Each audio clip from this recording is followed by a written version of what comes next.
Dito na po ba tayo titira? Oo anak, tulungan mo na nga ako sa pag-aayos sa mga gamit natin. Marami pa tayong gagawin eh. Sana po na pinayagan niyo na lang akong sumama sa pinsan ko para magtrabaho kasama siya. Hindi ba nag-usap na tayo tungkol sa bagay na yan? Hindi kita papayagan na magtrabaho sa Maynila. Napakadelikado ng panahon ngayon, akala mo ba? Kasama ko naman po si Rhea eh. Hindi niya ako pababayaan. Halos magkasing edad lang kayo ni Rhea. Paano ka niya mapapangalagaan? Masyado lang po kayong mahigpit para naman pong wala kayong tiwala sa akin eh. May tiwala ako sa'yo. Wala lang akong tiwala sa lugar na pupuntahan nyo ng pinsan mo. Kailan niyo naman ako papayagan na magtrabaho? Hindi naman kita pinagbabawalan na magtrabaho pero ang gusto ko, yung malapit lang sana. Gusto ko lang naman makatulong sa inyo eh, lalo na sa mga gastusin natin. Sapat naman ang kinikita ko sa pagtitinda ng mga gulay para sa ating dalawa. Dito po sa bago nating nilipatan, magtitinda pa rin ba kayo ng gulay? Mukhang mainit pa naman ang klima dito. Sabi ni Kuya Hilario ipapasok niya akong katiwala sa isang poultry dito. Baka may bakante pa, pwede ko siyang pakiusapan na ipasok ka para magkasama tayo. Sige nga po, Nay. Gusto ko na kasi talagang magtrabaho eh. Gusto ko yung may sarili akong pera. Sige na, tapusin mo na yung ginagawa mo at nang makapunta na tayo sa bahay ng tiyuhin mo. Binilisan ko na nga ang ginagawa ko. Nabuhayan na rin ako ng pag-asa na makakapagtrabaho na ako. Sa edad ko kasing 20, sabik na talaga akong kumita ng pera at makatulong kay inay. May gusto rin kasi akong bilhin para sa sarili ko. Nahihiya naman ako manghingi pa kay inay dahil alam kong sapat lang ang kinikita niya. Nang matapos namin ang ginagawa, lumabas na kami ng bahay para puntahan ang bahay ni Tio Hilario. Malapit lang naman ang sa kanila. Nang natanaw na namin ang bahay ng nakakatandang kapatid ni inay, binilisan na namin ang paglalakad. Pero bigla kami natigilan dahil sa dalawang boses na nagtatalo. Nagkatinginan pa kami ng inay bago siya sumenyas na lumayo kami sa may pinto. Hindi ka na nga nakakatulong sa akin. Puro perwisyo pa ang binibigay mo. Kailan ka ba talaga magtitino, ha? Pabayaan nyo na lang kasi ako, Tay. Sa tanda ko ba namang to eh.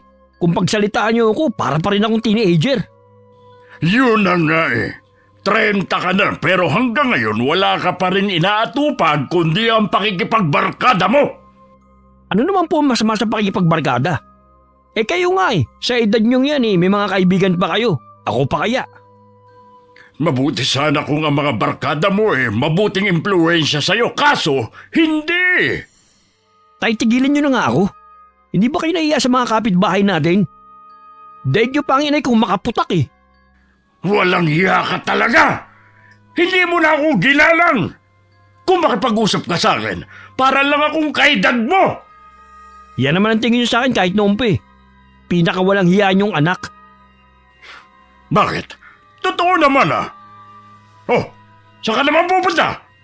Kinakausap pa kita! Talaga bang pinaninindigan mo na ang pagiging bastos at walang modong anak? Oo na.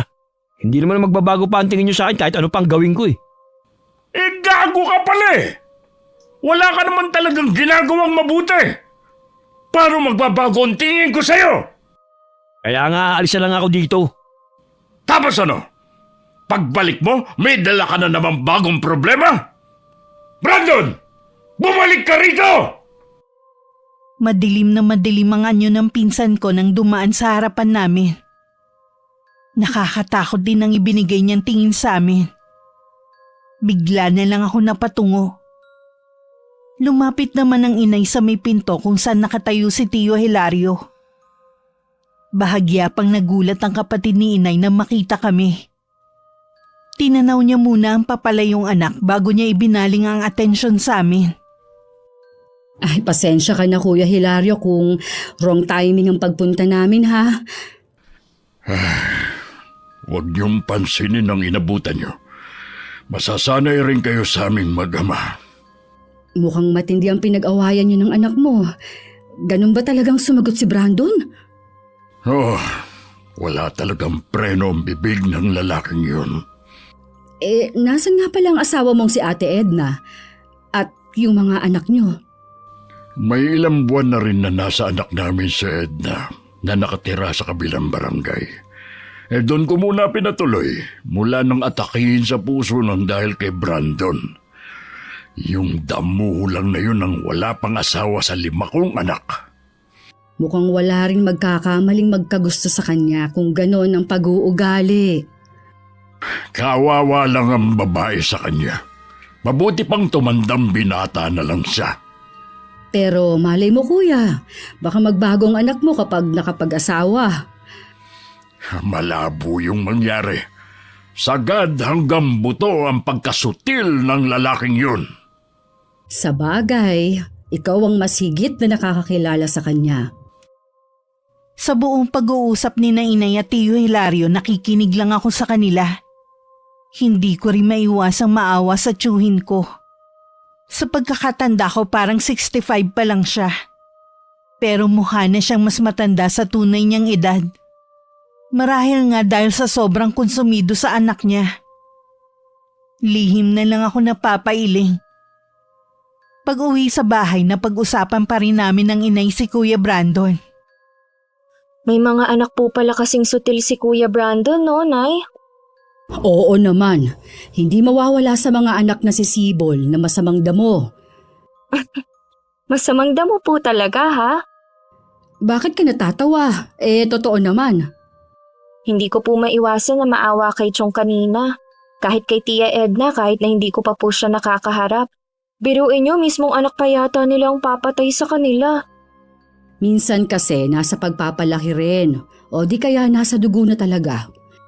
Sa pamilya natin, wala naman akong natatandaan na may ganoong pag-uugali sa mga kamag-anak natin. Ewan ko lang sa pamilya ng nanay niya. Baka nga po doon nakuha ni Kuya Brandon ang pagkasutil niya. Ay hindi ko alam, iha. Luto na ba yung sinaing mo? Gusto ko na kasi magapunan ng maaga. Ngayon ko kasi nararamdaman ng pagod sa mahabang biyahe. Gusto ko na magpahinga. Opo, luto na tong sinaing. Maupo na lang kayo, ako nang bahalang maghain. Pinagpahinga muna kami ni Tio Hilario bago niya kami sinamahan sa kanyang amo. Swerte naman natanggap kami ng inay. Tuwang-tuwa ako. At sa wakas makakaranas na rin akong kumita ng sariling pera. Hindi naman ganun kalawak ang poultry ni Mang Tomas. Kaya tingin ko hindi naman kami mahihirapan. Si Tio Hilario naman ang nangangasiwa sa mga alagang baka ni Mang Tomas. Mabait naman ang amo natin. May konsiderasyon din siya sa mga nagtatrabaho sa kanya. Halata nga naman kay Mang Tomas, kuya . Gusto ko na nga sanang mag-resign. Kaso ayaw niya akong pakawalan. Mahirap na daw kasing kumuha ng mapagkakatiwalaang tao. Hindi naman kasi siya naglalagi rito . Huwag kang mag-alala kuya. Hindi ka magsisisi na kami ang iyong irekomenda kay Mang Tomas. Pagbubutihin namin ang trabaho. Alam ko naman yun, kaya nga agad na kitang pinapunta rito. Kaysa naman manirahan pa kayo sa probinsya natin. Mabuti nga rin na pinapunta mo kami dito. Nagkatrabaho pa si Janice. Matagal na kasi niyang gusto. Wala naman kasing mapasukan sa atin. Wala nga talaga. Kasi malayo pa sa kabihasnan. Hindi katulad dito . Kahit papano, maraming pwedeng pasukan at malapit pa sa bayan. Kung sakaling lang hindi siya matanggap sa poultry, pwede siyang maghanap ng trabaho sa bayan. Okay na rin na magkasama kami sa isang trabaho. Hindi rin kasi ako sanay na hindi nakikita ang anak ko. Sa bagay nga, nag-iisa lang ang anak mo at babae pa. Kailangan mong ingatan. Kaya nga nung magpaalam sa akin na sasama sa pinsan sa Maynila, mariin ko talagang tinutulan. May tiwala naman ako sa anak ko . Kaya lang, hindi ang pupuntahan niyang lugar. Tama din naman ang ginawa mo. Ang mga kabataan ngayon padalos-dalos sa mga ginagawa minsan. Paano Kuya Hilario? Mauuna na kami umuwi sa'yo. Nauna na sa bahay si Janice eh. Tsak na hinihintay na ako nun. Sabihan mo lang ako kung may kailangan pa kayo, ha? Punta lang kayo sa bahay. Nang dumating ang inay, nagsasalansan ako ng mga panggatong sa likod bahay. Nagmano lang ako sa kanya bago bumalik sa kusina. Para naman ipagtimpla siya ng salabat. Matagal na kasing hindi umiinom ng kape ang inay. Dahil sa sinisikmura siya. Nang matapos naman ako magluto para sa hapunan namin, tsaka ko siya tinabihan sa mahabang upuan. Scene 6. Alam niyo ba, Nay, nakita ko po kanina si Kuya Brandon. Nagtatalo sila nung asawa ni Aling Fe. Ha? Bakit kaya? Sa pagkakarinig ko po sinigawan niya si Aling Fe dahil sinisingil na siya ng utang sa tindahan. Narinig yata nung asawa kaya nagtalo sila. Muntik na ngang masuntok si Kuya Brandon May umawat lang sa asawa ni Aling Fe. Bastos talaga ang batang yon. Makakahanap rin siya ng katapat niya kung hindi siya magbabago. Mabuti nga po siguro yun para magtino siya. Grabe na po yung perwisyong ibinibigay niya sa pamilya niya. Naaawa nga ako sa tiyuhin mo eh. Kaya wag mo nalang banggitin na nakita mo sa kanya. Baka mag-away na naman na mag-ama. Kahit hindi po tayong magsabi, meron niyang magpaparating kay Tio Hilario.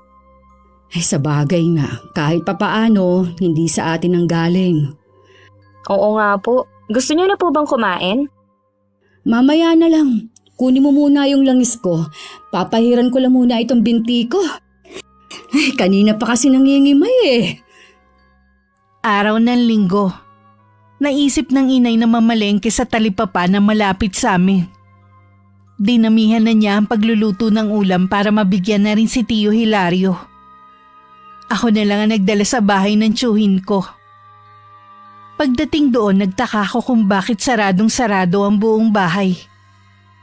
Aalis na sana ako nang maalala na hindi pala umaalis ng araw ng linggo ang tiyong. Bigla akong kinutuban ng hindi maganda. Makailang ulit din akong tumawag pero walang sumasagot. Naisipan ko ng puwersahin ng pagpasok. Nakita ko ang tiyuhin ko na nahihirapang huminga na hawak ang dibdib habang nasa sahig. Agad ko siyang nilapitan at inalalayang makaupo. Kumuha rin ako ng isang basong tubig. Ayos na po ba ang pakiramdam niyo, Chong? Oo, iya. Salamat at dumating ka. Kagabi pa kasi masama ang pakiramdam ko eh. Baka po kailangan niyo nang dalhin sa ospital. Ayos lang ako, iya. Nanggagamot pa ba ang inay mo? Paminsan-minsan na lang po, Chong. Tatawagin ko po siya para pumunta dito. Sandali lang po ako.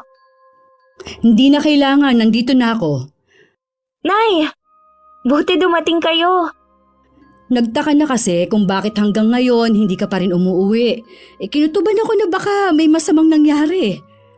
Si Tio Hilario kasi naabutan kong hirap sa paghinga. May sakit ka ba sa puso, kuya?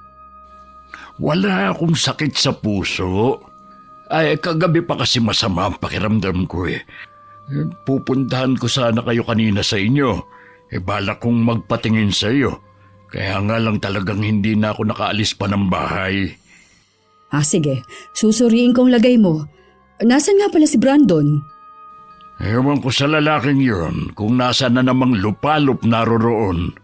Nung Biyernes pa hindi na uwi rito. Madalas bang manikip ang dibdib mo? Ngayon lang nangyari ito sa akin. Hindi naman kaya sa matinding pagod na rin? Yun din ang palagay ko eh. Tsaka, iwasan mong pag-iisip lagi.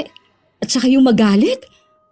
Ay, hindi maiiwasan. Lalo't araw-araw na lang akong nakakatanggap ng reklamo sa mga ginagawa ni Brandon. Katulad kahapon, akong sinisingil nung may-ari ng bilyarang nasira ng barkada niya. Hayaan mo na siyang lumutas sa problema niya. Nasanay na kasing ikaw ang taga-ayos sa mga gusot niya eh. Nakakahiya naman kasi sa mga piniperwisyo niya. At saka, dito na sa bahay pumupunta. Ay, yun nga lang. Tsaka anak mo pa rin siya. Kahit ano man ang gawin niya, hindi mo rin matitiis. Nakaramdam tuloy ako ng inis kay Kuya Brandon ng mga sandaling yon. Hindi man lang kasi niya naisip na napakapalad niya sa pagkakaroon ng ama. Ako kasi bata pa lang namatay na ang aking ama. Puro na lang sa kwento ng inay ko siya nakilala. Hindi naman agad namin iniwan si Tio Hilario. Pinagluto na rin namin siya ng pagkain niya. Habang nag-uusap ang magkapatid sa silid, dumating naman bigla si Kuya Brandon. Naabutan niya akong nakaupo sa sala. Anong ginagawa mo rito? Hindi kasi namin maiwan ang tatay mo eh. Naabutan ko kasi siyang nahihirapan huminga kanina. Nasaan siya ngayon? Nasa kwarto, nag-uusap sila ng inay. Ayos na kaya ang lagay niya? Oo, ginamot na siya ng inay kanina. Wow! Hindi ko alam na doktor palang nanay mo. Isang albularyo si inay sa amin. Marami na siyang napagaling sa lugar namin. Sabi mo eh. May pagkain kaya sa kusina? Meron, nagluto na ako kanina. Ayos. Kanina pa ako nagugutom eh. Hindi mo man lang ba sisilipin muna ang itay mo bago ka kumain? Mamaya na. Makakapaghintay naman siya eh. Pero itong pagkalam ng sikmura ako, hindi na. Naiiling na lang ako na sinundan ko siya ng tingin habang papuntang kusina. Tumayo na lang ako at pumasok sa silid kung nasan sina inay at Tio Hilario. Sinabi kong dumating na si Kuya Brandon at kumakain sa kusina. Hindi naman maitago ang pagkadismaya sa mukha ni inay. Si Tio Hilario naman blanko lang ang ekspresyon ng mukha. Ilang sandali muna ang lumipas bago pumasok si Kuya Brandon. May sakit daw kayo. Bigla kasing nanikipan dibdib ko kanina. Buti dumating si Janice. Bakit nga pala ngayon ka lang umuwi? Akala ko hindi niyo mapapansin na wala ako dito sa bahay eh. Pwede ba yun? Dadalawa na nga lang tayo rito sa bahay. Huwag niyo sabihin na pagagalitan niyo na naman ako. Kararating ko nga lang eh. Nakikiusap ako sa'yo, iho. Mahina pa ang itay mo. Huwag mo muna siyang sagot-sagutin. Siya naman itong may problema eh. Minsan na nga lang ako magpakita dito sa bahay, pinapagalitan pa ako. Kaya lang yun ginagawa ng itay mo dahil sa pag-aalala sa'yo. Ibang klase rin naman kasi yung paraan niya ng pag-aalala eh. Huwag kang bastos! Lumabas ka rito sa kwarto ko! May sakit na nga kayo, ganyan pa rin kayo. Lumabas ka na muna, iho. Hayaan mo na lamang munang magpahinga ang tatay mo. Walang imik naman na lumabas ng silid si Kuya Brandon. Pinagsabihan naman ng inay ang tsuhing ko na maging kalmado lang. Bago kami umuwi, pinakain muna namin si Tio Hilario. Nag-aalangan ngang iwan ng inay ang kapatid niya. Kaso ayaw naman sumama sa bahay namin si Chong. Paglabas ng bahay, kausap ni Kuya Brandon ang 3 niyang barkada. Ni hindi na niya kami napansin na umalis ng inay. Kinabukasan pumasok na rin sa trabaho si Tio Hilario. Sigurado ka bang kaya mo na magtrabaho, kuya? Oo naman, wala na akong sakit na nararamdaman. Si Brandon ba nasa inyo pa? Iniwan kong natutulog pa. Kaya nga ako pumasok para hindi ko siya makita sa bahay. Suko na talaga ako sa batang yon. Kanina, umagang-umaga, may nagpunta sa bahay, naniningil ng utang. Ay, sabi ko naman kasi sa'yo, lumipat ka muna sa bahay. Total, sa'yo naman yun. Nakikitira lang kami. Ayos lang naman ako dun sa amin. At saka ayoko rin kasing iwan ng bahay kay Brandon. Dahil tiyak na bababuyin lang niya yun. Baka doon na niya patirahin ang mga barkada niyang halang ang mga bituka. Dadalaw-dalawin ka na lang namin ni Janice sa bahay niyo. Hindi ko rin kasi maiwasan na mag-alala sa'yo eh. Iniisip mo ba na baka may gawin na hindi maganda si Brandon sa akin? Hindi ko naman talaga kilala ang anak mo. Pero minsan, sumasagi yun sa isip ko. Sabi mo nga, malakas ang impluwensya sa kanya ng mga barkada niya.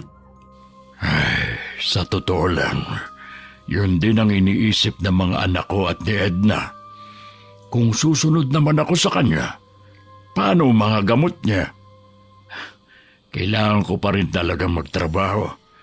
Ayoko na iasa na lang sa iba pa naming anak ang mga pangangailangan namin. Binantayan na lang ng inay si Tio Hilario. Baka kasi gumawa siya ng mabibigat na trabaho sa poultry. Napansin ko namang wala nang iniindang sakit ang tiyuhin ko. Sadya talagang magaling manggamot si inay. Sabay-sabay din kami umuwi nung hapon. Wala namang kaming kamalay-malay na nasa bahay lang si Kuya Brandon at hinihintay ang ama niya. Mabuti naman dumating na kayo, Tay.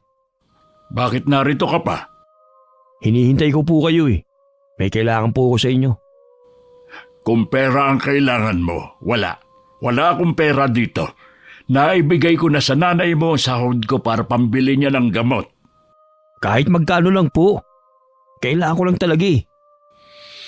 Hindi ka ba makaintindi, ha? Wala akong pera dito.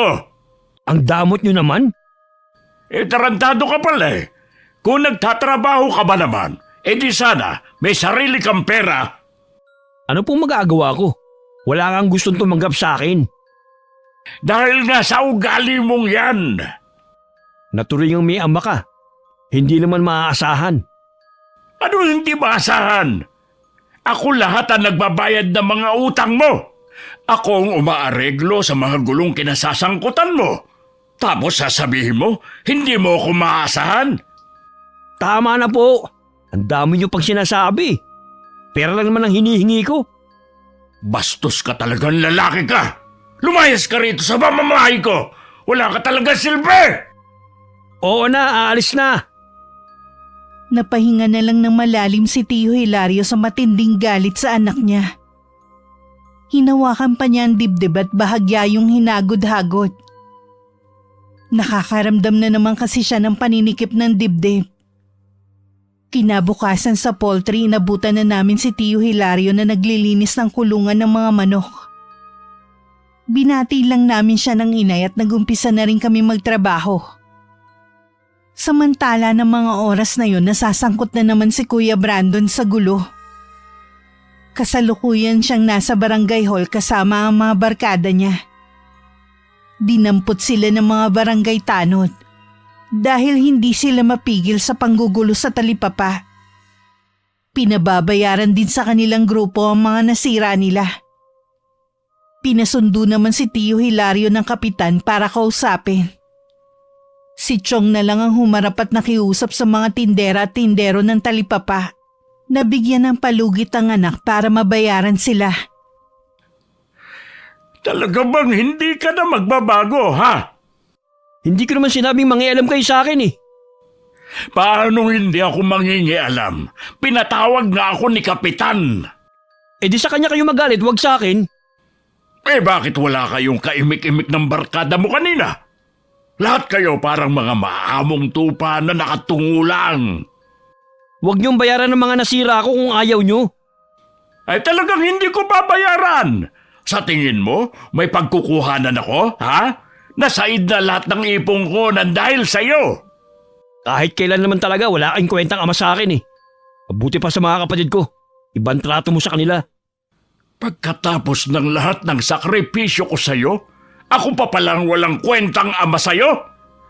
Kung ikaw ba naman, ginagaya mo ang pagiging mabait at responsable ng mga kapatid mo, hindi sana mawawala ang amor ko sa'yo. Oo na, ako na ang pinakamasamang anak nyo. Sana nga lang, hindi na lang kayo naging ama ko. Hayop ka talaga! Sige tay, suntukin niyo ako. Bakit hindi mo ituloy? Itong piski ko, ituloy niyo na. Alam ko naman matagal niyo nang gustong gawin sa akin yan eh. Lumayas ka rito. At huwag ka na magpapakita sa akin kahit kailan. Layas! Nakarating sa amin ng inay ang ginawa ni Kuya Brandon. Pinuntahan din namin si Tio Hilario sa bahay niya na parang pagod ang itsura. Napag-alaman namin sa mga kapitbahay niya na nagkaroon na naman ng matinding pagtatalo ang mag-ama. na hindi na bago sa kanila. Oh, ayos ka lang ba, Kuya Hilario? Nabalitaan niyo na siguro ang ginawang katarantaduhan ni Brandon. Oo, Kuya. Kalat na dito sa buong lugar natin. Bakit naman ginawa ni Brandon yun? Naghahanap buhay lang naman ang mga taong yun eh. Wala naman yatang atraso ang mga tindera at tendero sa kanila. Hindi ko alam kung anong pumasok sa mga utak ng barkada niya para gawin yun sa mga taong yun. Sakit nga talaga siya sa ulo. Hindi na din kita masisisi kung nasagad ka na nga talaga. Hindi lang pasensya kong nasagad, Divina, pati ang pagiging ama ko.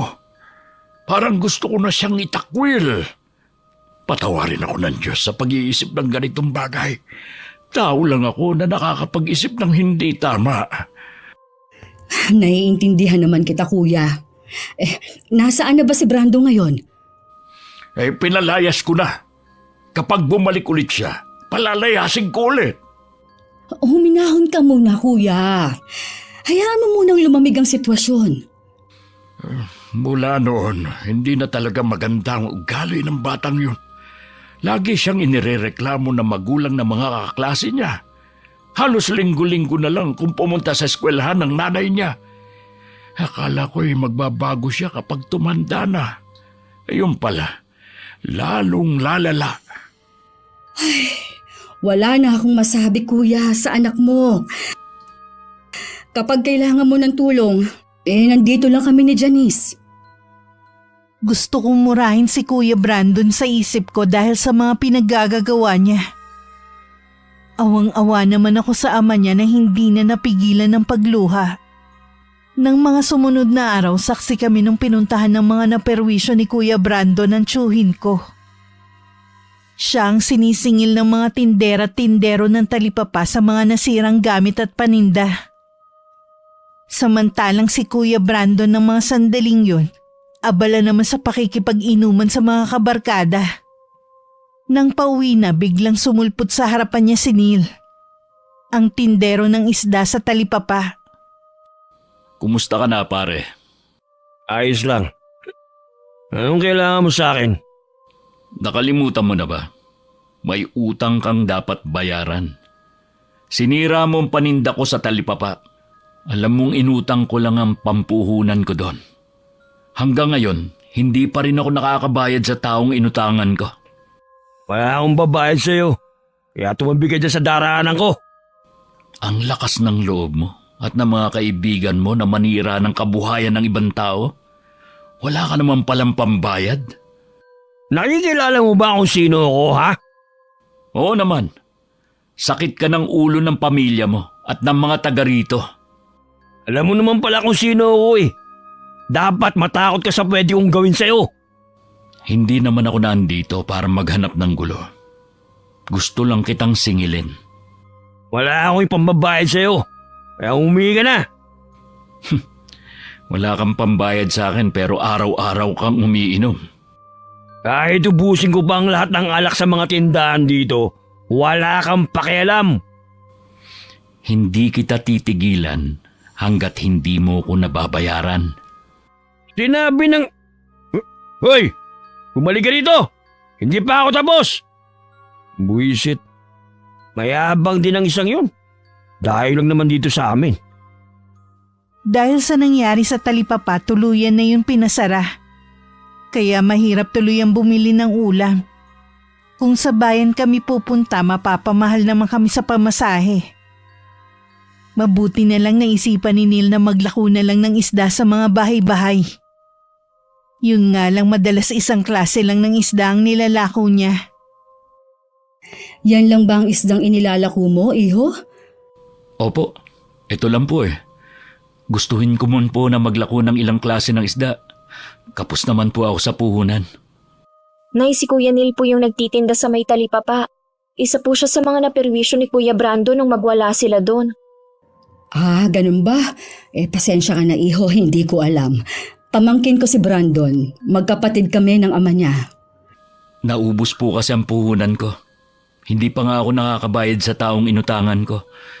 Kaya yung pinakamurang isda na lang muna ang inaalok ko ngayon. Masarap naman ang ganyang isda. Nakausap mo na ba ang pamangkin ko? Nagmamatigas po siyang bayaran ng mga nasira niya sa mga paninda ko. Sabi pa tatayin niya ang singiling ko. Wala namang kasalanan si Mang Hilario sa ginawa niya eh. Tsaka alam ko po, araw-araw na pinupuntahan ng ama niya ng mga kasama ko. Ayoko na makidagdag pa. Napakabuti mo naman, iho. Salamat at malawak ang pangunawa mo. Si Brandon po ang may atraso sa akin. Dapat lang na siyang singiling ko. Naku, malabo nang mabayaran ka ni Kuya Brandon. Wala ngang trabaho yun eh. Naku, napakwento na kami sa'yo. Pagbilhan mo nga ako ng 1 kilo. Sige po, ipapalinis niyo na rin po ba? Oo, sige. Naisip ko kung katulad lang ni Nilang pinsan ko at mga kaibigan niya, siguro mas tahimik ang lugar namin. Mabilis naman nalinisan ang binili naming isda. Ako na lang din na nagluto sa mga yun. Dahil 1 kilo, 2 klase ng luto ang ginawa ko. Habang kumakain kami ng inay, nabanggit niya muli si Neil. Alam mo ba kung saan nakatira yung sinil? Malapit po sa may simbahan ng bahay nila. Bakit po ninyo naitanong? Wala naman, naitanong ko lang. Para kasing ngayon ko lang siyang nakita sa lugar na ito. Dayo lang po sila ng pamilya niya dito. Mas nauna pa nga po tayo eh. Ganun ba? May pamilya na siya? Ibig sabihin, asawa at anak? Opo, minsan po kasama niya sa pagtitinda sa talipapa ang misis niya. Halos kasing edad lang niya si Brandon pero mas responsable siya. Nasa tao na po talaga ang pag-uugali. Katulad po ni Kuya Brandon, hanggang ngayon wala pa ring pagbabago sa kanya. Malamang dadalhin niya na yun hanggang sa pagtanda niya. Huwag nating pangunahan ang kapalaran niya. Umaasa pa rin ako na balang araw magbabago ang pinsan mo. Sana nga po, alang-alang man lang kay Tio Hilario. Muling pinuntahan ni Neil ang pinsan ko sa tinutuluyan nito. Gaya nung una nilang paghaharap, lasing na naman si Kuya. Sa kabila ng pananalim ng mga mata ni Kuya Brandon, kalmado lang na nakatingin sa kanya si Neil. Ano na naman ang kailangan mo? Kailangan ko na ang pera ko. Anong pera mo? Wala naman ako natatanda na meron kang pinatago sa akin pera. Ang lakas kasi ng loob mong manira ng negosyo ng ibang tao. Hindi mo naman pala kayang panindigan ang ginawa mo. Hoy, nagtitimpi lang ako sa iyo ha. Umalis ka na. Kundi upaan talaga kita. Ibigay mo muna sa akin ang pera ko. Inuubos mo ang pasensya ko ha. Ha? Itong sa'yo. Hindi ko alam na bulag ka pala. Bakit naman sa hangin mo pinapatama ang mga suntok mo? Paano mo nailagan ang mga suntok ko? Lasing ka na kasi. Itong tandaan mo. Hindi kita titigilan hanggat hindi ka nagbabayad. Gago! Mapapagod ka lang. Pero wala kang makikita sa akin. Tignan natin. Hindi mo ako kilala. Pinagbabantaan mo ba ako? Sinasabi ko lang ang pwedeng mangyari sa'yo. Noon lang namin ulit nakitang naglako ng isda si Neil. Ilang araw na kasi namin siyang inaabangan ng inay sa hapon. Akala nga namin nag-iba na siya ng oras ng pagtitinda.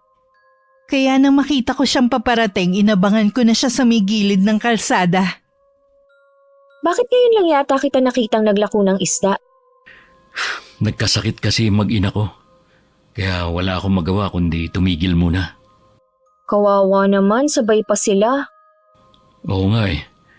Hindi pa nga maayos ang lagay ng anak ko. Pero sabi ko, kailangan ko na maghanap buhay. Oo nga pala, nanggagamot si nanay. Baka gusto mong ipagamot ang mag-ina mo sa kanya. Sige. Tatanungin ko ang asawa ko. Hindi kasi yon naniniwala sa mga albularyo eh. Wala naman kasing mawawala kung susubukan niya. Magaling ang inay, marami na siyang ginamot na gumaling. Pag uwi ko sa bahay mamaya, sasabihan ko ang asawa ko. Ito na yung isda mo. Salamat, Suki Bago umuwi, dumaan pa si Neil sa bahay ni Tio Hilario. Nagbabaka sakali kasi siya na baka doon na ulit umuwi ang pinsan ko. Pinuntahan kasi niya ang tinutuluyan nito pero wala na dun si Kuya Brandon. Nang makita nga ni Neil si Tio Hilario at nalaman na wala dun ang anak, sa matanda na lang niya sinabi ang pakay niya. May sakit po kasi ang anak ko eh. Pampa-check up lang po sana. Ako, pasensya ka na iyo. May nauna na kasi sa iyo eh. Yung kasamahan mong tindero. May sakit din daw kasi ang bunso niya. Gusto man kitang tulungan. Wala na akong pera dito. Naiintindihan ko po kayo. Ilang araw ko na po kasing hindi nakikita si Brandon. Siya naman po talaga may atraso sa akin. Ako na ang humihingi ng pasensya sa nagawa ng anak ko sa inyo. Alam kong napakalaking perwisyo ang ginawa niya. Hindi po dapat kayong humihingi ng dispensa sa lahat ng mga ginawa ng anak niyo. Kung biktima kami, biktima rin po kayo ng sarili niyong anak. Sa totoo lang, wala na akong mukhang maiharap sa mga tao rito. Pakiramdam ko ako ang sinisisi ng lahat kung bakit ganoon si Brandon. Mula po nung dumating ako rito, puro magaganda lang ang naririnig ko sa ibang tao tungkol sa inyo. Ugali na po talaga yon ng anak nyo. Hindi dahil may pagkukulang kayo. Sana katulad mo ring mag-isip si Brandon. Dahil walang sapat na perang pampacheck up, napilitan na rin si Neil na dalhin sa bahay ang kanyang anak, kasama ang asawa. Agad namang ginamot ni inay ang bata. Makalipas nga ang ilang sandaling gamutan, umuwi na rin si Neil. Nakatulog na rin ang bata habang ginagamot ng inay. Sabi ng mag-asawa baka naginhawaan ng kanilang anak. Ilang araw na kasing hindi makatulog ang bata. Hinatid ko pa sila hanggang labas ng bahay namin at saka ako bumalik. Sana naman po tuloy-tuloy na ang paggaling ng bata. Nakakaawa kasi Huwag kang mag-alala. Gagaling na rin siya. Pati ang nanay ginamot ko na rin. Nay, habang ginagamot niyo palang bata kanina, nagkwentuhan pala kami ng asawa ni Kuya Neil. Kailangan pala nila ng malaking halaga kaya pinipilit nilang singilin si Kuya Brandon. Malamang, wala na silang ibang malapitan. Ganun na nga po, inutang lang pala nila ang kapital para sa negosyo nila. Ngayon, sinisingil na daw sila ng pinagkakautangan nila. Ay, bakit ba? Kung sino pa ang hikaos sa buhay, sila pa ang nagigipit sa buhay. Oo nga po kung meron lang sana akong ekstrang pera, ipapahiram ko na lang. Kakausapin ko si Kuya Hilario kapag maganda ang mood. Alam ko kasi inuunti-unti niyang pagbabayad sa mga naagrabyado ng pinsan mo. Nakakainis talaga si Kuya Brandon. Ang daming nadamay dahil sa ginawa niya. Tapos tatay niya pa ang nagbabayad. Tapos na yon. Wala na tayong magagawa pa. Hindi ko pa rin maiwasang hindi sisihin si Kuya Brandon sa mga nangyayari. Lingid sa amin ng inay, bumalik na sa bahay nila ang pinsan ko. Kasalukuyan sila nag-uusap ni Tio Hilario na hanggang sa mga sandaling yon galit pa rin sa anak. Bakit ka pa umuwi? Hindi ba't pinalayas na kita? Bahay ko rin naman to May karapatan pa rin akong umuwi rito. Ang kapal din naman ang mukha mo. Wala kang ambag sa pagpapagawa ng bahay na ito, kaya wala kang karapatan dito. Anak nyo pa rin ako, tay. May malasakit nga kayo sa ibang tao. Sa akin pa kaya? Kung pwede nga lang mamili ng pwedeng maging anak ginawa ko na. Sa ayaw at sa gusto nyo, uwi na ako rito. Kung dito ka uwi, kailangan mo magtrabaho dahil wala na akong balak hati ang kasakita ko. Alam nyo naman na walang tumatanggap sa akin sa trabaho. Pwes, baguhin mo yung ugali mo para matanggap ka. Pagod na ako sa'yo. Sige na, magtatrabaho na ako. Bukas na bukas maghahanap ako ng trabaho. Pagigihan mo ang paghahanap mo. Kahit may pagdududa si Tio Hilario na magagawa nga maghanap ng trabaho ni Kuya Brandon, Binigyan pa rin niya ang anak ng pagkakataon.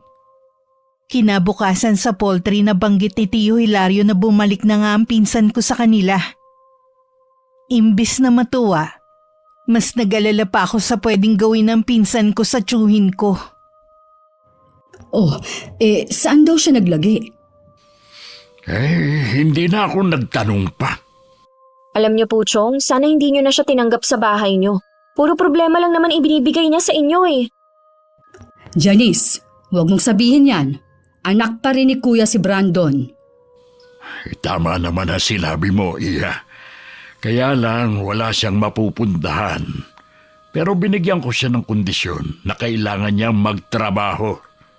Dapat lang po para maranasan niya kung paano magbanat ng buto. Bakit hindi mo ipasok dito sa poultry ang anak mo? Para nasusubaybayan mo rin ang bawat ginagawa niya. Gustuhin ko man, sira siya kay Mang Tomas dahil sa ginawa niya dati. Ganun ba? Wala pala siyang pagpipilian kundi maghanap ng trabaho sa sarili niyang paraan. Kailangan ko lang maging matigas sa kanya sa pagkakataong ito. Bahala na muna siya sa buhay niya. Lagi kong isinasama sa dasal ko na sana magbago na si Brandon. Naku Nay, hindi na yung tinatabla ng dasal. Malala na ugali niya. Huwag ka kasing kontra ng kontra dyan. Nagpapasalamat nga ako sa pagdating niyong mag-ina. Kahit papano meron akong karamay. May dahilan ng Diyos kung bakit kami napunta dito. Huwag po kayong mag-alala, Chong, kahit walang pakialam sa inyo si Kuya Brandon. Kami naman po ng inay hindi kayo pababayaan. Salamat sa inyong mag-ina. Wala kaming kamalay-malay ng inay na ang pagiging malapit namin kay Chong. Binibigyan pala ng masamang kahulugan ni Kuya Brandon. Madalas kasi namin dalhan ng pagkain ng kanyang ama. O di kaya yayain sa bahay na lang kumain. Ano na naman yung dala mo? Kakanin to. Luto ng inay. Nandyan ba si Tio Hilario? Wala pa siya, nangangahoy. Ubus na kasi mga panggatong namin eh. Sana ikaw na lang ang nangahoy imbis na ang tatay mo. Pagod na nga siya sa pagtatrabaho, pagdating dito sa bahay niyo siya pa rin ang gumagawa. Ano bang pakialam mo sa amin ha? Nagmamalasakit lang ako sa tatay mo. Ikaw tong walang pakialam sa kanya. Alam mo, kayo ng nanay mo nagdala ng kamalasan sa amin eh. Bakit kami? Para sabihin ko sa'yo, ikaw ang malas dahil wala ka nang ginawa kundi bigyan ng problema si Chong. Siguro kayo ng nanay mo nagsusulsul sa tatay ko para lalong magalit sa akin. Huwag mo kaming pagbibintangan ha. Bago pa kami dumating, matagal nang galit sa'yo ang tatay mo. Tapos ginagatungan nyo pa. Lalo tuloy lumalayo sa akin ang loob ng ama ko. Kasalanan mo rin kung bakit lumayo na ang loob sa'yo ni Chong. Naaawa lang kami sa kanya dahil malayo siya sa asawa at iba pa niyang mga anak. Kung hindi ka lang niya iniisip, matagal ka na niyang iniwan. Eh di gawin niya, wala akong pakialam. Mabuti nga eh, para may benta ng bahay na ito. Hindi naman ikaw ang may-ari ng bahay na to, mahiya ka naman. Ikaw ang mahiya. Lumayas ka rito. Dalhin mo yung kakanin mo pa uwi. Dahil walang kakain yan dito. Malakas pang binalibag ni Kuya Brandon ang pinto nang makapasok siya sa loob ng bahay. Nagngingit-ngit naman na umuwi na lang ako sa amin. Nagtataka naman ang inay sa itsura ko. At kung bakit dala ko pa din ang kakanin na ginawa niya. Sinabi ko naman na naging sagutan namin ni Kuya Brandon. Sa tingin ko, nagsiselos lang ang pinsan mo dahil sa atensyon na ibinibigay ng tatay niya sa atin. Kasalanan din naman niya eh. Kung pinapahalagahan sana niya ang tatay niya, hindi mababaling sa atin ang atensyon ng Chong.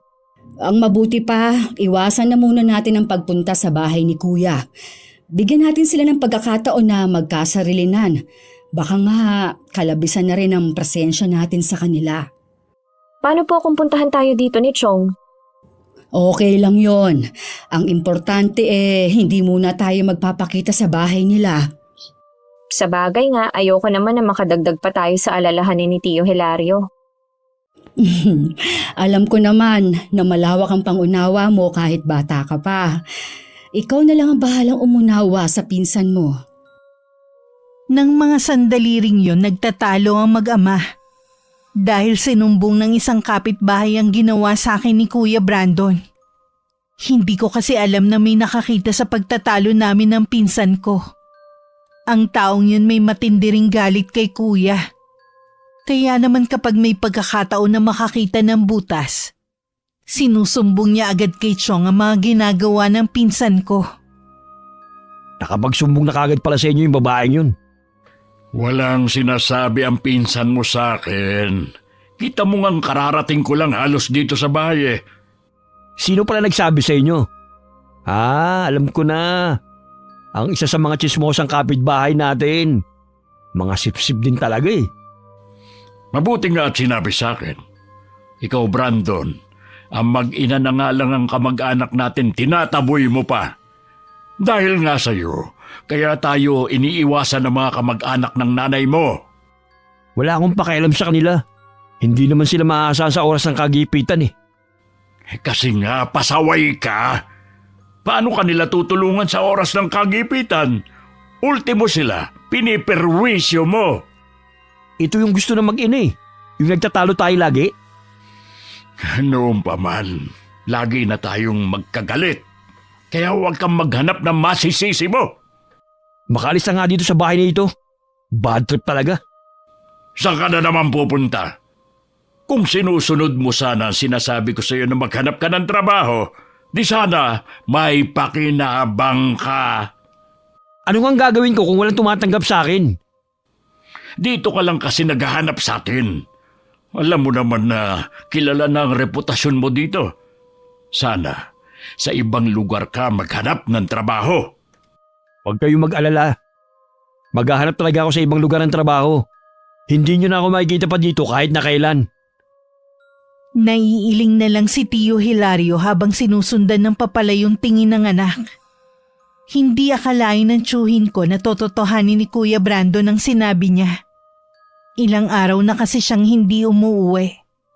Pinagtanong-tanong rin nga ni Tio Hilario kung may nakakita sa anak. Pero lahat sila iisa ang sinasabi. Ilang araw na rin hindi nakikita si Kuya Brandon. Maging sa tindahan na laging tinatambayan ng grupo niya. Sa bahay ni Tio Hilario, bigla na lang niya naisipang tingnan ng titulo ng lupang kinatitirikan ng bahay niya. Pero ganun na lang ang naramdaman niyang takot. Nang wala sa kinalalagyan nito ang titulo at iba pang papeles. Agad siyang kinutuban na kinuha yun ni Kuya Brandon. Huminahon ka lang, kuya. Baka mapano ka eh. Paano kung hihinahon? Ang sutil kong anak, ninakaw ang titulo ng bahay namin. Sigurado ka bang si Brandon ang kumuha? Ay, walang ibang kukuha nun kundi siya lang. Ang ibig ko sabihin, baka kung saan lang nakalagay yung titulo. Nasisiguro kong nandun lang yun nakalagay kasi ako nagtago. Sobra na talagang lalaking yun. Hindi ko siya mapapatawad. Oras na ibenta niya ang lupang yun. Sana naman huwag magkatotoong hinala mo, kuya. Ay, sana nga. Baka kung ano lang ang magawa ko sa kanya. Nang araw ding yun, pinuntahan ni Tio Hilario ang asawa sa kabilang barangay para ipaalam ang ginawa ng kanilang anak. Kahit ang mga kapatid ni Kuya Brandon dismayado sa ginawa niya. Maaga palang pinuntahan na ng asawa ni nilang inay sa bahay namin. Namamagaraw kasi ang mga binti ng asawa dahil sa pambubugbog. Hindi naman nag-aksaya ng panahon ng inay. Agad na niyang kinuha ang mga gamit sa panggagamot. Sumama na rin ako sa kanya. Pagdating sa bahay, puno ng pasa ang buong katawan ni Neil. Namanas na rin ang mga binti niya na nagkukulay itim na. Ilang araw na ito? Pang-apat na araw na po ngayon. Bakit mo naman pinabayaan, iho? Sapat lang po kasi ang kita ko para sa aming pagkain. Kaya hindi kami makapunta sa doktor. Gagawin kong lahat para maisalba ang mga binti mo. Sa nakikita ko kasi, malala na ito. Nakikiusap po ako, Aling Divina. Tulungan niyo po ako. Ako lang po inaasahan ng pamilya ko eh. Gagawin ko ang lahat, kaya ikalma mo lang ang sarili mo. Kuya Neil, sino palang may gawa niyan sa'yo? Si Brandon. Si Brandon ang may gawa nito sa akin. Sabi ko na nga ba eh. Habang hawak ako sa magkabilang braso ng dalawa niyang kaibigan, pinubugbog niya ako. Hindi pa siya nakontento. Pinagpapalo niya ng bakal ang mga binti ko para daw hindi na ako makalabas ng bahay namin. Ano ba ang dahilan niya? Bakit niya ginawa sa'yo? Sinisingil ko na kasi siya sa utang niya. Narinig ko kasi na meron na siyang pera. Kahit pinsan ko pa siya, kung akong nasa kalagayan mo, isusumbong ko na siya sa pulis. Malaking abala lang yun sa amin. Isa pa, hindi naman papansinin na reklamo namin eh. Sana dumating ng karma ni Kuya Brandon nang maranasan niya ang hirap ng mga naging biktima niya. Janice! Huwag mo ngang hilingin ang kapahamakan ng kapwa mo. Hindi tama yon. Bakit, Nay? Tama ba yung ginawa niya kay Kuya Neil at sa iba pa? Tama bang nakawin niya ang titulo ng ama niya? Walang awa si Kuya Brandon kaya tama lang na maparusahan siya. Sana nga kung saan man siya naroroon ngayon makahanap na siya ng katapat niya.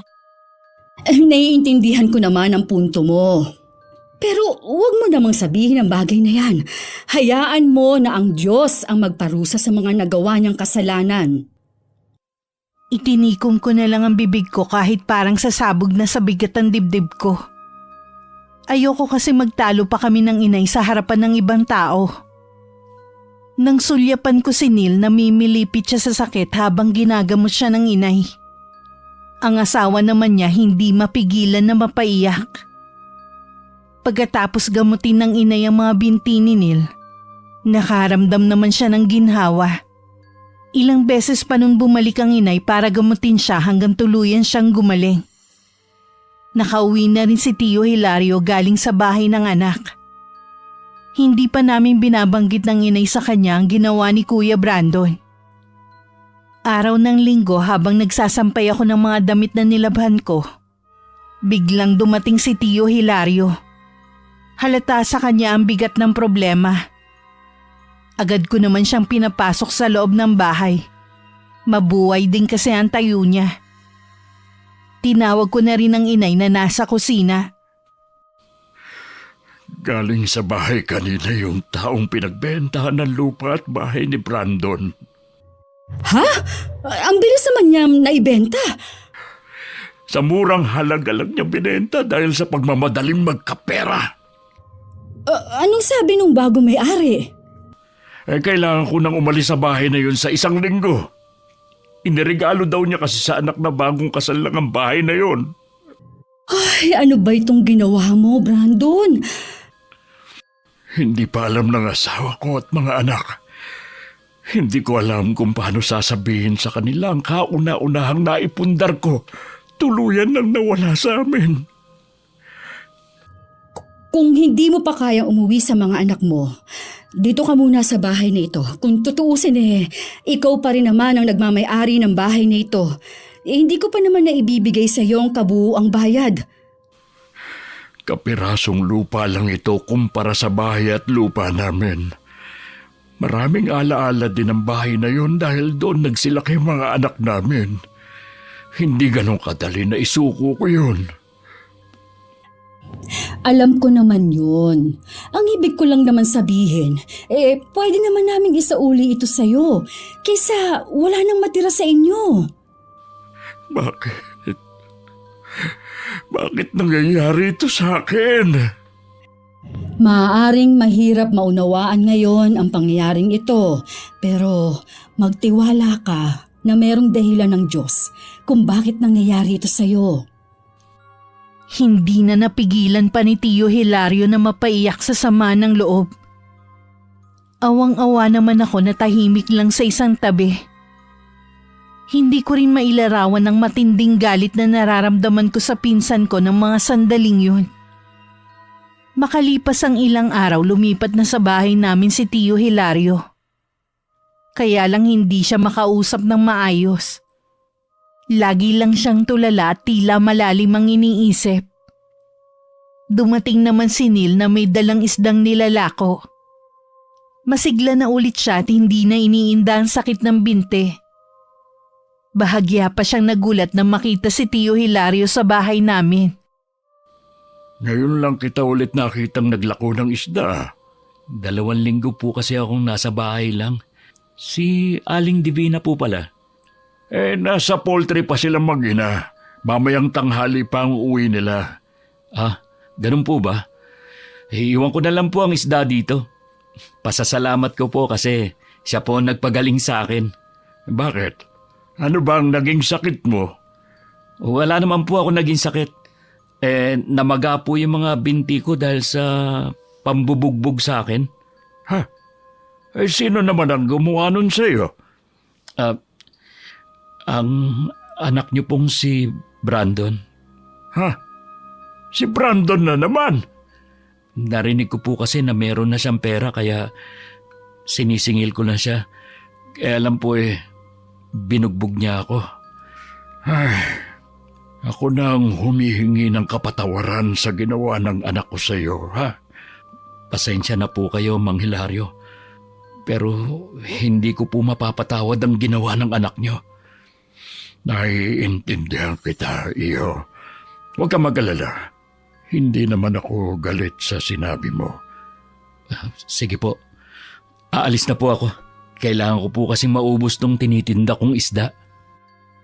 Pag-uwi namin ng inay, sinabi ni Tio Hilario na galing kay Neil ang isdang iniluto niya.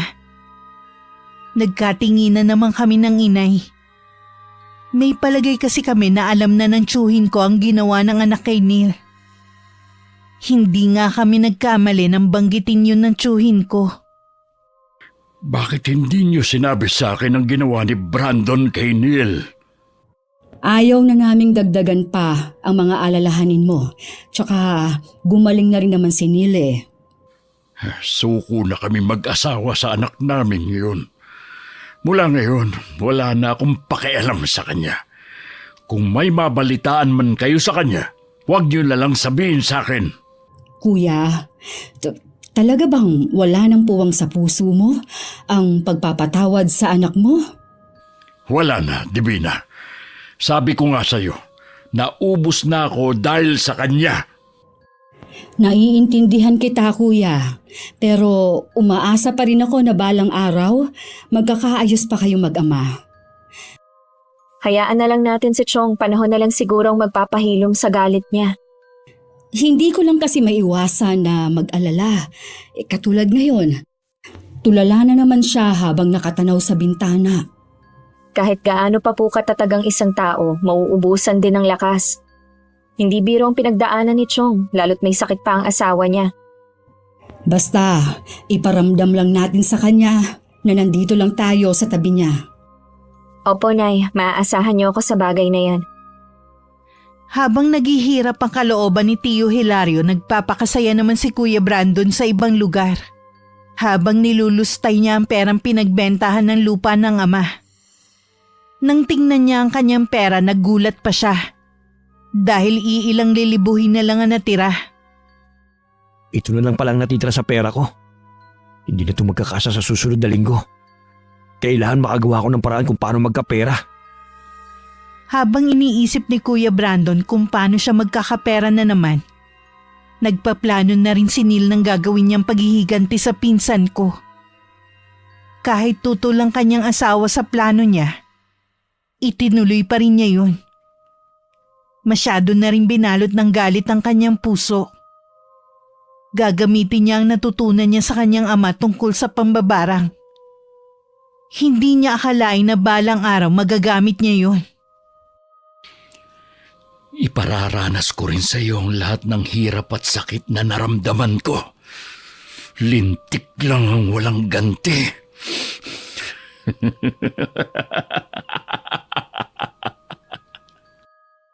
Labis din ang pag-aalala namin kay Tio Hilario. Maliban kasi sa paminsan-minsan niyang pagkakatulala, may mga pagkakataon na tila hindi niya kami nakikilala. May mga pangyayari din na kahit hating gabi lumalabas siya ng bahay at naglalakad-lakad. Tuwing tatanungin namin siya ng inay, sinasabi niya na gusto lang niya magpahangin. Nasaan ang Kuya Hilario? Natutulog po sa may duyan. Huwag po kayo mag-alala, hindi ko po siya inaalisan ng paningin ko. Ay, mabuti naman.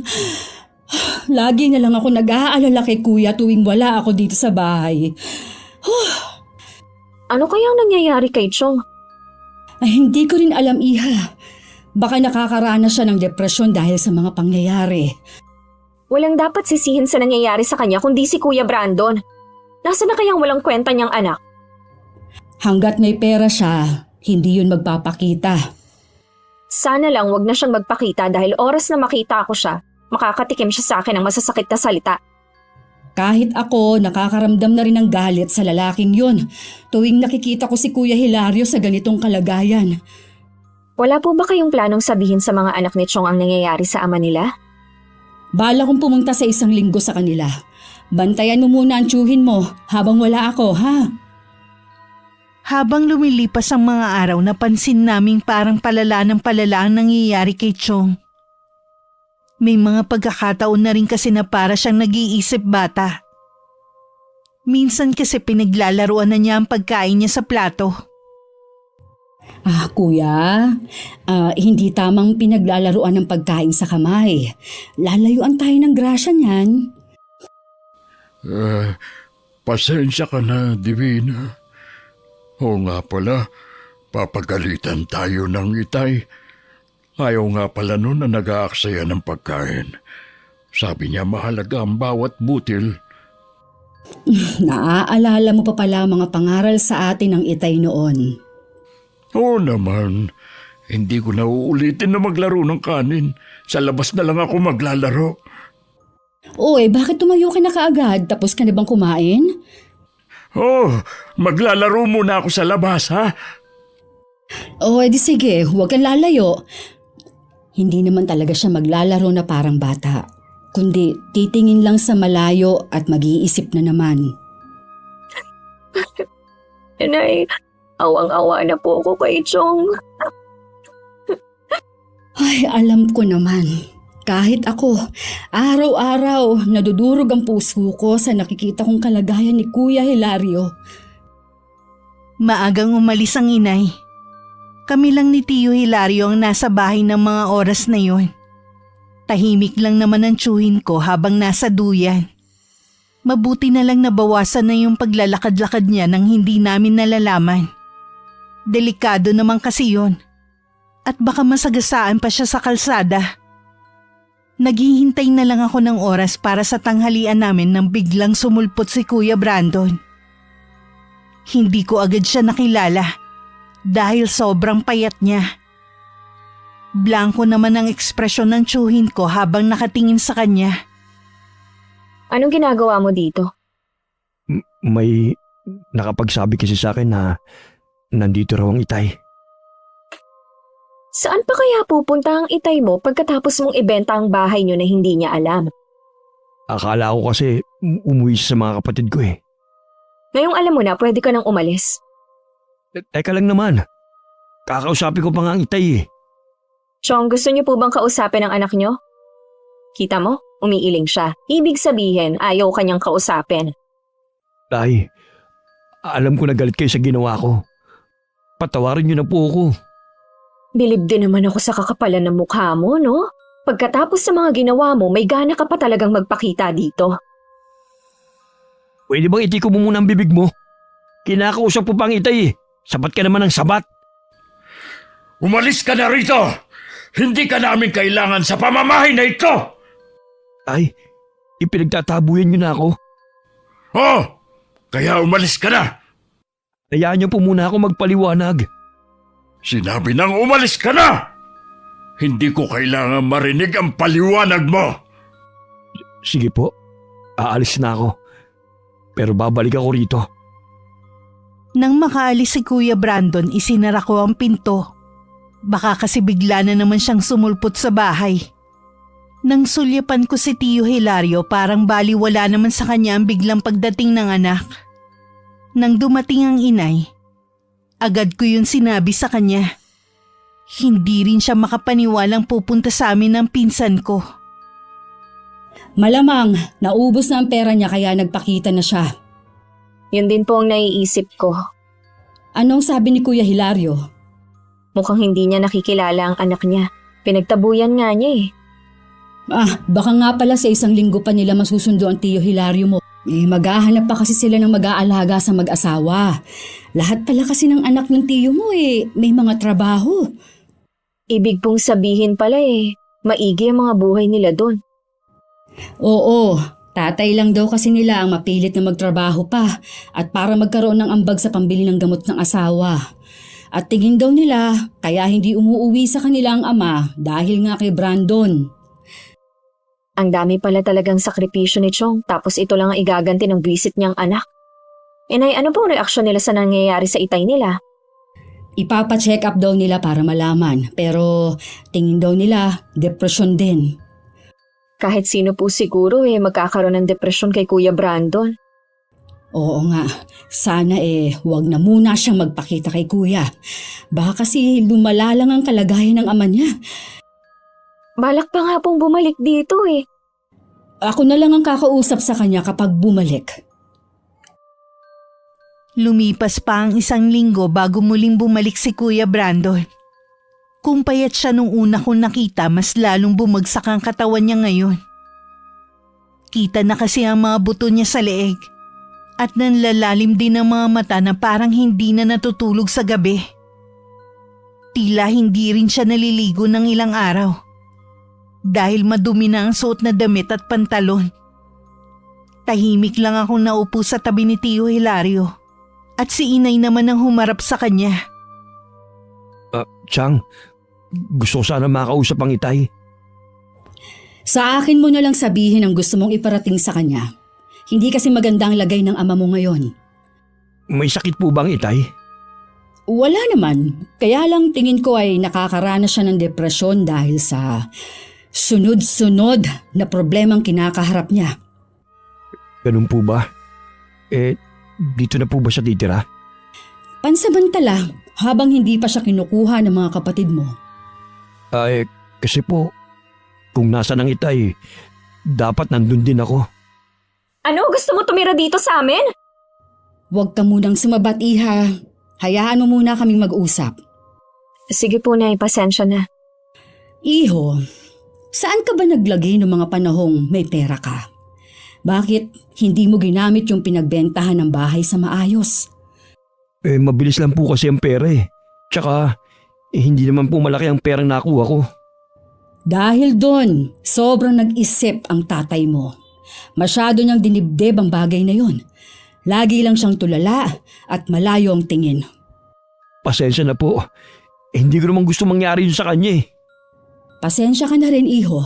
Pero hindi ka namin pwedeng tanggapin sa bahay na ito. Hindi niyo po ako pwedeng paalisin dito. Pag-aari ng tatay kong bahay na ito. May katibayan ka ba?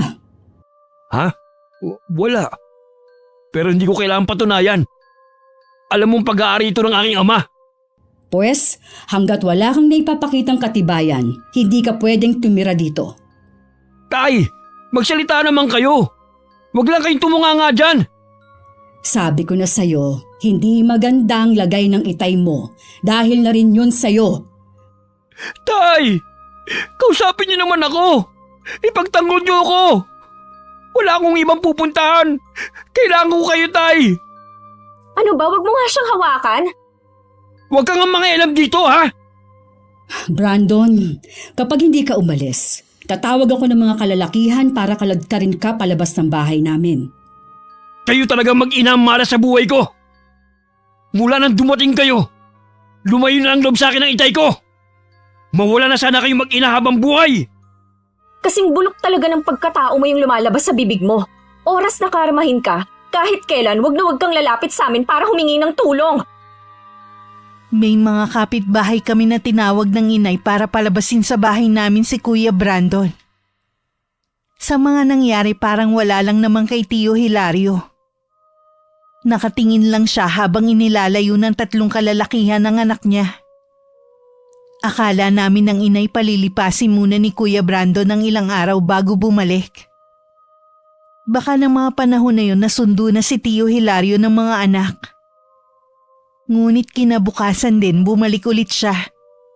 Labis kami nawindang ng inay sa itsura niya nang humarap sa amin. Anong nangyari sa'yo? Bakit puno ka ng sugat sa buong katawan? Chang, tulungan niyo po ako. Nagmamakaawa po ako sa inyo. Naku Nay, paalisin niyo na siya dito. Hindi niyo ba nakikita? Inuuod na mga sugat niya. Baka mahawa pa tayo ng sakit na meron siya. Wala na po talaga akong malapitan kundi kayo.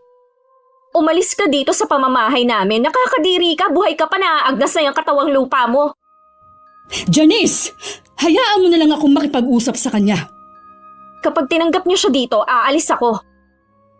Janice! Bumalik ka dito! Ay! Ikaw naman, Brandon. Hindi ka pwede dito. Pero pansamantala, doon ka muna sa dating kamalig sa likod ng bahay na to. Pupuntahan na lang kita para gamutin.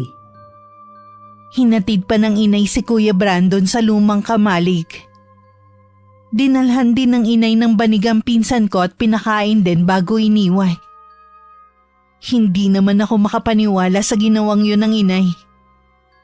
Pagkatapos kasi ng lahat ng ginawa ni Kuya Brandon, tutulungan pa talaga niya. Pansamantala lang naman, Iha, habang hindi pa siya gumagaling. Paano kung hindi na siya umalis? Ako ang bahala. Hindi rin ako papayag na dumito siya. Kinakarma na nga siya sa mga pinagagagawa niya. Tingin ko mayroong bumabarang sa pinsan mo. Kapag hindi ko siya naagapan, yun na ang ikamamatay niya. Sino naman ang gagawa nun sa kanya? Sa dami ng nagawa niya ng atraso, nahirap nang malaman kung sino. Pupuntahan ko muna ang pinsan mo para gamutin. Sasamahan ko na po kayo. Nang mga oras na yun, kausap ni Tio Hilario ang pinsan ko. Hindi kami agad pumasok sa loob.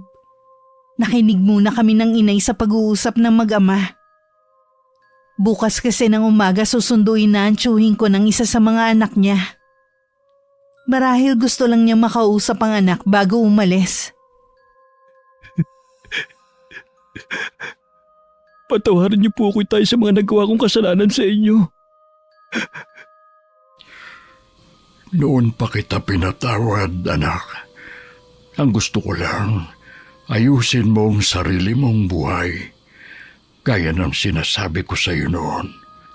Hindi habang buhay, lagi akong nasa tabi mo para alalayan ka. Alam ko na po ngayon kung paano walang karamay. Binaliwala ko kayo't paulit-ulit na binastos. Ngayon, hindi niyo na ako matutulungan pa. Gagamutin ka ng Tia Divina mo. Kapag gumaling ka, huwag mo nang sasayangin ang pagkakataon na ipinagkaloob sa iyo. Opo, tay. Magbabago na po ako. Huwag niyo lang po akong iwan. Hindi kita iiwan. Narito lang ako sa tabi mo. Lagi kong ipagdarasal na gumaling ka agad. Kuya, kailangan mo na magpahinga. Janice, samahan mo ang Tio Hilario mo. Tay, Magtiwala ka lang sa Tia Divina mo. Hindi ka niya pababayaan. Kailangan nating malaman kung sino may gawa nito sa'yo. hindi ko po kayo maintindihan, Chang. Hindi sakit ang dumapo sa'yo, kundi isang sumpa. May isang tao ang may matinding galit sa'yo, kaya kanya binabarang ngayon. Barang? Hindi to totoo. Chang, ayoko pa pong mamatay. Chang, tulungan mo ako. Huminahon ka lang. Tutulungan kita sa abot ng aking makakaya. Salamat po. Habang tumatagal, patindi ang sakit sa mga binti ko. Parang dinudurog. Ay, patingin nga. Mahabaging langit. Ay, nabubulok na ang mga binti mo. Nilalabasan na rin to ng mga insekto. Chang, tulungan mo ako. Oo, iho. Nahimatay siya sa matinding sakit na nararamdaman niya. Alam ko na rin naman kung sino may gawa nito. Kailangan ko siyang puntahan bago mahuli ang lahat. Pinuntahan ni inay ang bahay ni Neil. Nung una ayaw siyang harapin ng lalaki. Sinabi lang ng inay na alam niyang binabarang ni Neil ang pamangkin. Kung hindi niya haharapin ng inay ko, hindi niya magugustuhan ang gagawin niya. Kaya naman napilitan na rin lumabas ang lalaki. Hindi rin siya makatingin ng diretso. Alam kong matindi ang galit mo kay Brandon dahil sa ginawa niya sa'yo. Pero hindi tama ang gumamit ka ng pambabarang para gumante. Alam mong kasalanan sa Diyos ang ginawa mo. Nadala lang po ako ng matinding galit ko kay Brandon. Hindi po biro ang perwisyong ginawa niya sa akin at sa pamilya ko. Ilang araw na gutom ang asawa at mga anak ko dahil hindi ako makapaghanap buhay. Naiintindihan kita. Pero sana bawiin mo na ang ginawa mong sumpa kay Brandon. Paano po kung bawiin ko? Tapos hindi naman siya magbago. Sa dinadanas niyang paghihirap ngayon, sa tingin ko, naturuan mo na siya ng leksyon. Babawiin ko na po ang sumpang ginawa ko. Hindi ko naman po talaga intensyon na makasakit. Lalo na ang makapatay ng tao. Nadala lang talaga ako ng matinding galit. Alam kong mabuti kang tao. Salamat at hindi mo na ako pinahirapan pa. Patawarin niyo po ako, Aling Divina. Pakisabi rin po kay Brandon na patawad. Sa makalawa po, aalis na kami ng pamilya ko rito. Babalik na po kami sa probinsya namin. Hangad ko ang swerte sa pag-alis nyo. Alam ko, matutupad ang mga pangarap ninyong mag-asawa. Basta't samahan nyo palagi ng dasal ang bawat gagawin ninyo. Maraming salamat po. Nung umuwi ang inay, wala pa ring malay si Kuya Brandon. Naghihilom na rin ang mga sugat niya sa buong katawan. Huminto na rin sa pagkabulok ang mga binti niya. Nag-alay pa ng orasyon ng inay para hindi lapitan ng mga elemento ang katawang lupa ng pinsan ko. Dahil mahina pa ito. Kinabukasan maagang sinundo si Tio Hilario ng dalawa niyang anak. Sinabi naman namin ang nangyari sa kapatid nila. Pero hindi sila nagpakita ng anumang simpatya hanggang makaalis sila. Sana maging aral na kay Kuya Brandon ang nangyari sa kanya. Hinihiling ko rin na sana magawa siyang patawarin ng pamilya niya balang araw. Sigurado ako, pagising niya mamaya, hindi na siya ang Brandon na kilala natin. Kahit nagagalit ako sa kanya, naaawa pa rin ako na para na rin siyang ulila ngayon. Tandaan mo anak, lahat ng nangyayari sa atin, pangit man o maganda, ay may laging dahilan. Ang importante sa lahat, laging tumawag sa Panginoon sa lahat ng oras na nalilito ka at hindi alam ang gagawin. Baka kasi naliligaw ka na ng landas. Katulad ng nangyari sa Kuya Brandon mo. Nalungkot naman si Kuya Brandon nang malaman na wala na ang kanyang ama. Dahil tingin naman namin nagbago na siya, pinayagan na rin siya ng inay na manatili sa kamalig. Nang mga sumunod na araw, nabalitaan namin ng inay na may trabaho na si Kuya Brandon. Isa-isa rin niyang nilapitan ng mga taong nagawa niya noon ng mali at humingi ng kapatawaran. Isa ako sa mga buhay na saksi na kahit gaano pa kasama ang isang tao, kapag pinili magbago ay walang imposible. Basta samahan ng mataimtim na dasal. Wakas. Dito na po ba tayo titira? Oo anak,